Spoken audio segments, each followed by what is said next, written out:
Here we are on the 7th of September and it's day 31.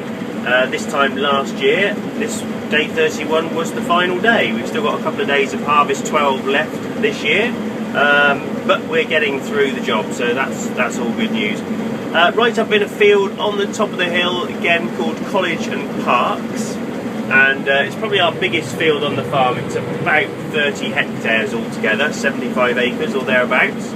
And in order to sort of divide it up a little bit, we've planted, as part of our leaf mark scheme, which we need to do in fields greater than 20 hectares, it's a recommendation. So we've planted a beetle bank just down through the middle of here, and we did that last year, and it looks fantastic, I have to say. It's all tussocky grasses, there's bits of yarrow in there, and there's sort of a few wild poppies and things like that are sort of self-sown from the ground that was there. There's also a little bit of red clover there that I spun in just to give it a little bit of extra bite in the bottom, as it were.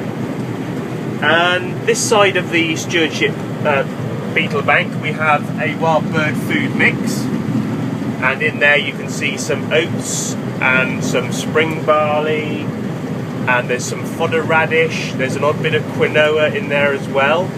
And on the far side, just the other side of the beetle bank, there's a 6 metre pollen and nectar strip.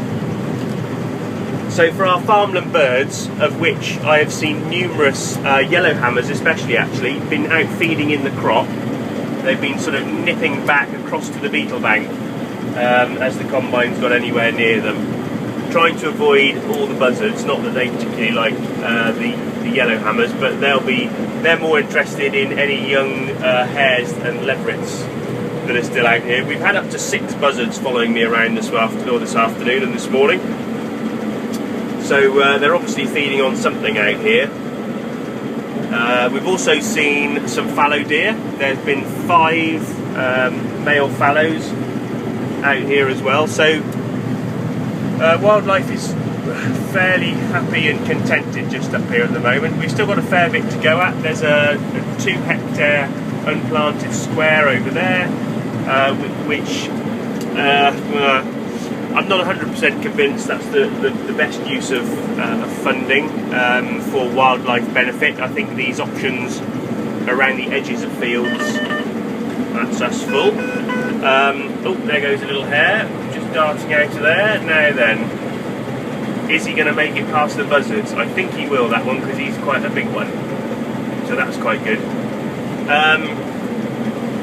Lost my train of thought there. Yes, the use of funding for, here comes Gord, these infield options. Skylark plots, definitely seen a result, and seen skylarks using those quite frequently. Even up till now at combining time, you come up to 1 and 2 or 3 skylarks will fly out, which is good news. But the sort of the larger plots, not quite sure if it's the position of them on the farm, but I haven't seen, they're sort of targeted for lapwings really. I don't think that it's the best use. I think that money would be better with more field boundaries, maybe a bit more pollen and nectar, maybe a bit more wild bird food. But something like this beetle bank with a strip either side of it is absolutely stuffed. On a day like today, it's absolutely stuffed full of insects. It's absolutely phenomenal.